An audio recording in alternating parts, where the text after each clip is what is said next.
Alright gang, this is a photo of my son that was taken, I don't know, 10 plus years ago. He's 26 now. I forgot the year I bought him that Honda 80.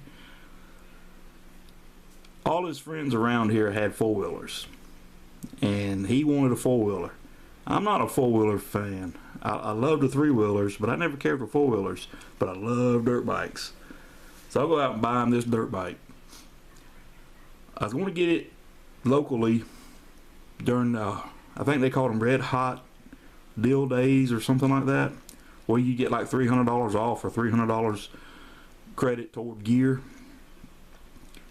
Well, my local dealership wouldn't honor that, so we had to go outside of Atlanta, and they had 20 to 25 Honda 80 sitting there. They had some 100s. I wanted him a 100, but he was a short kid, and the 80 fit him the best. So he sat on every one of the 80s until he picked that one. So we bring it home, and the rest was rock and roll history. He was a natural. My mistake was teaching him how to jump and showing him the dirt bikes on X Games. So he was out there, he would jump as high as he could. This isn't a high jump. This is a kid track at Durham Town. It's an awesome off-road park in Georgia. He got to where he was riding, riding with no hands on the handlebars, riding wheelies, popping up, jumping as high as he could. He put his knees in the seat, riding around. I had to put a stop to a lot of that. I was a good instructor, I guess, because I taught him how to fall, taught him how to pick the bike up on his own.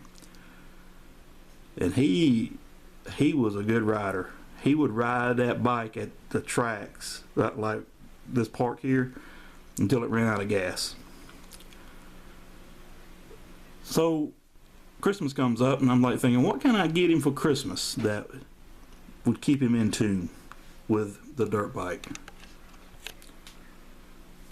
I get him the Jeremy McGrath Tyco X-Treme dirt bike. Granted, I'm pro Honda and he was pro Honda, and he actually looked at the Ricky Carmichael one and said he liked to have that.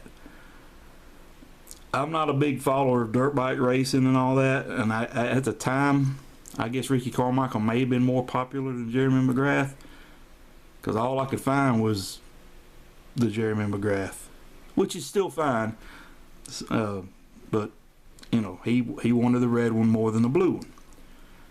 But regardless, he still had a good time with it. So we take it outside, and this is the previous house. It was 6 houses, and it was a dirt road that we lived on. I shouldn't say road. It was just like a long driveway with no exit. It was just one way in, one way out. So we're out there trying to get this thing to go.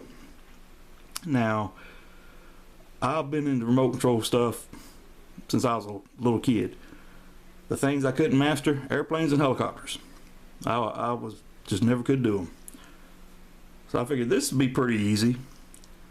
So I have him hold it, and I take off. Well, I take off.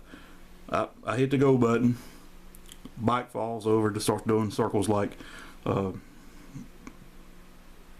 from the Three Stooges. I mean, I couldn't keep it up to save my life. So he takes it, and he's like a natural with it. He's riding it, running it up and down the driveway. I mean, of course, it would tip over every now and then, and not, we had to go pick it back up. But he got pretty good with it, where he could jump it and all that. And it held up really well. I mean, there's scrapes on it, but there's nothing broke. Nothing at all broke. It's been a long time since this thing's been operated. It's been sitting on the shelf in the pantry. We call it the pantry. It's just a room off the garage. And it was covered with dust, so I took it down. So, shoot, I'm going to make a video of this. So let me pull it up closer so I can show you some of the special points on this thing. Alright, it's not going to come up, but the fender's all scratched up. There's paint loss, and the back of the fender, it would actually rub against the chassis, and there's paint scrubs there. The cool thing about this is the shocks on the front. They actually work. Alright, it does have the monoshock on the back, and it works as well. The back tire is a little hard. I want to say it was like that originally. Alright, you see some mud is still on the tire from where he used to play it, well, operate it, and the gyro is in the back wheel. There's a shot of the front, and the steering I always thought was kind of odd how it does turn left and right, but it's like it swivels, it doesn't turn.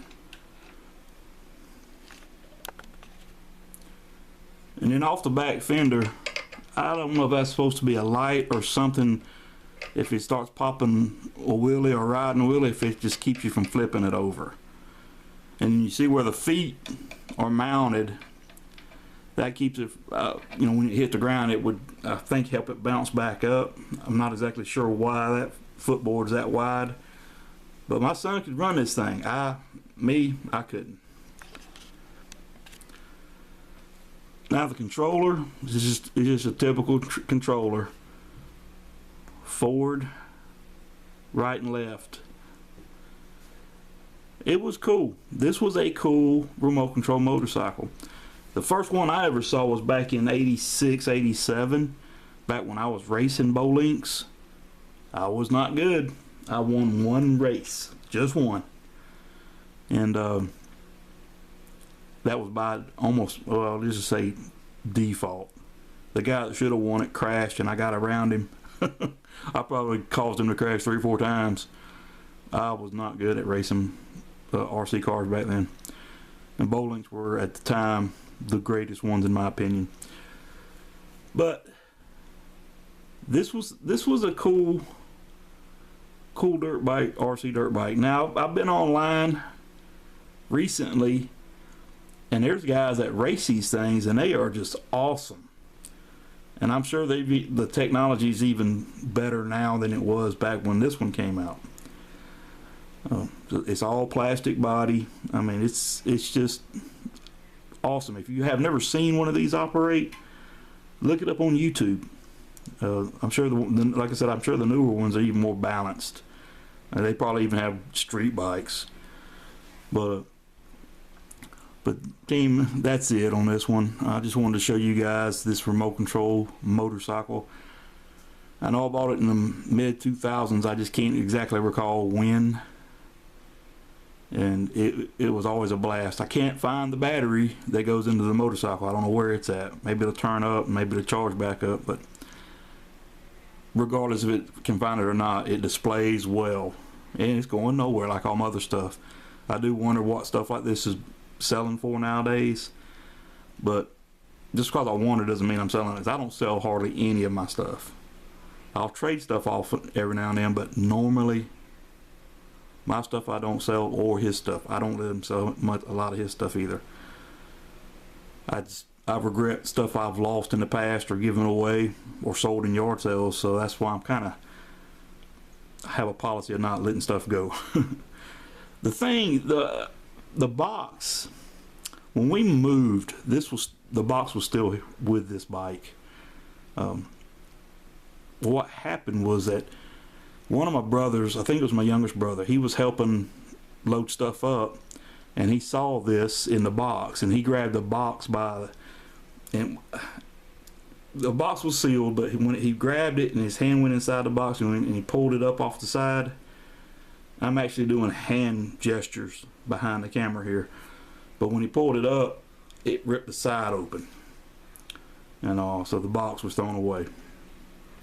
But for a plastic RC dirt bike, man, it was durable. It was cool. I'd like to see it running again, but like I said, I can't find a battery, and I'm not going to go buy one. He's probably got it locked up in some of his RC stuff. But I've exceeded my 5-minute limit again. I get rambling about memories of days gone by. Thanks for viewing, guys. If y'all got these things, post them. Or if you got a video, post it. I'd like to see them run, because I know I sucked at doing it. Y'all have a great afternoon, or great evening. It's actually dark outside.